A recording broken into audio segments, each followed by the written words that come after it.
Assalamualaikum warahmatullahi wabarakatuh. Perkenalkan, nama saya Gina Alia Nur Hazana dari kelas Humas 1B. Di sini saya akan menjelaskan mengenai arti dan asal-usul studi kawasan Islam. Arti studi kawasan Islam. Studi kawasan Islam merupakan kajian yang menjelaskan mengenai peradaban Islam di berbagai daerah. Studi ini menguraikan fokus materi tentang berbagai area mengenai kawasan dunia Islam dan lingkup pranata yang ada, mulai dari pertumbuhan, perkembangan, serta ciri-ciri karakteristik sosial budaya yang ada di dalamnya. Dengan demikian, secara formal, objek studinya harus meliputi aspek-aspek geografis, demografis, historis, bahasa, serta berbagai perkembangan sosial dan budaya yang merupakan ciri-ciri umum dari keseluruhan perkembangan yang ada pada setiap kawasan budaya. Nah, asal-usul studi kawasan Islam. Dalam sejarahnya, persoalan hubungan antar batas-batas wilayah sebuah negara sebenarnya sudah sekian lama telah menjadi perhatian para ahli kenegaraan sejak zaman Yunani sekitar tahun 450-an sebelum Masehi.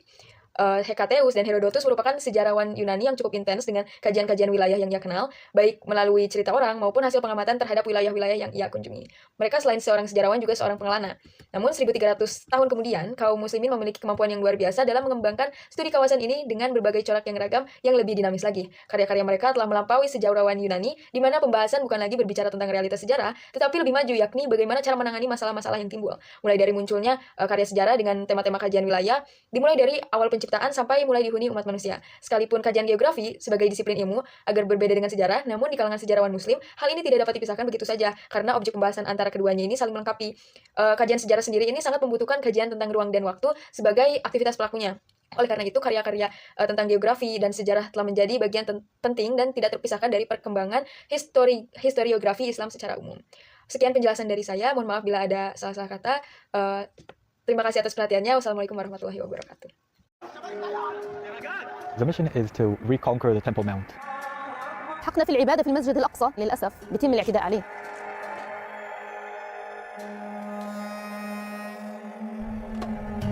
I'm a religious Jew, a Zionist Jew, and I believe that the Temple Mount belongs to the Jewish people because of what we were promised by God in the Bible.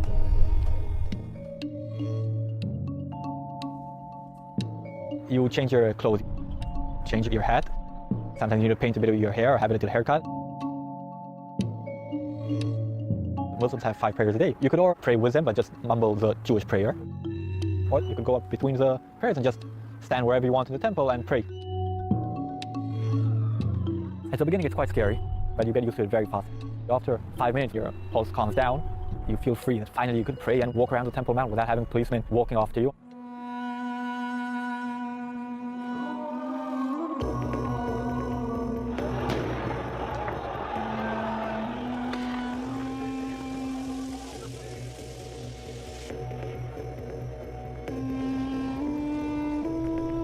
واضح أن دخول المستوطنين بطريقة التخفي داخل المسجد الأقصى في من وراء إرهاب وعدوان على المصلين داخل المسجد الأقصى، واضح أنه هو مشروع سياسي.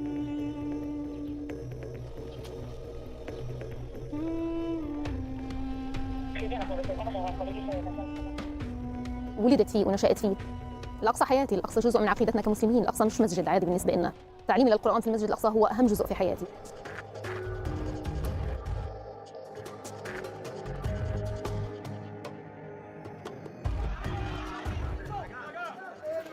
It's crazy. People could actually get arrested for praying to God.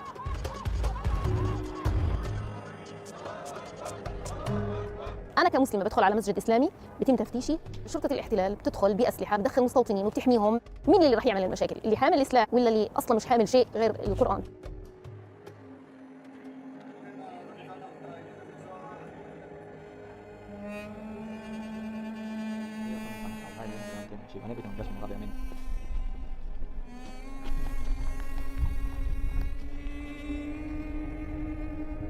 That's the reason that we came back to the land of Israel to build the temple.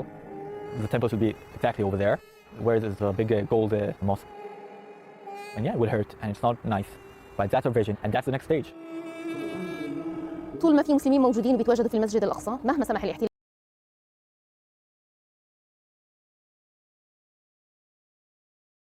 Selamat datang di channel kami. Hari ini kita akan membahas perkembangan Islam di Asia Tenggara, sejarah dan pengaruhnya. Asia Tenggara adalah wilayah yang kaya akan budaya dan sejarah. Islam mulai menyebar di wilayah ini sekitar abad ke-13 melalui perdagangan, dakwah, dan perkawinan. Para pedagang Arab dan India memainkan peran penting dalam penyebaran Islam. Mereka tidak hanya membawa barang dagangan, tetapi juga ajaran Islam. Kerajaan-kerajaan seperti Samudera Pasai, Malaka, dan Aceh menjadi pusat penyebaran Islam di wilayah ini. Mereka mengadopsi Islam sebagai agama resmi dan mempromosikan dakwah. Ulama-ulama lokal juga berperan penting dalam penyebaran ajaran Islam. Mereka menulis banyak karya ilmiah dan agama yang masih digunakan hingga kini.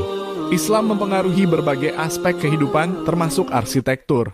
Masjid-masjid bersejarah seperti Masjid Agung Demak di Indonesia dan Masjid Sultan di Singapura adalah contoh nyata pengaruh Islam. Selain itu, seni dan budaya juga dipengaruhi oleh Islam. Kaligrafi Arab, musik, dan tari-tarian dengan nuansa Islami berkembang pesat. Hingga saat ini, Islam terus berkembang di Asia Tenggara. Indonesia adalah negara dengan populasi Muslim terbesar di dunia, sementara Malaysia dan Brunei juga memiliki mayoritas Muslim. Islam di Asia Tenggara dikenal dengan toleransi dan kerukunan antarumat beragama, menjadikan wilayah ini contoh harmoni dalam keberagaman. Inilah sekilas tentang sejarah dan pengaruh Islam di Asia Tenggara. Terima kasih telah menonton. Jangan lupa like, share, dan subscribe untuk konten menarik lainnya.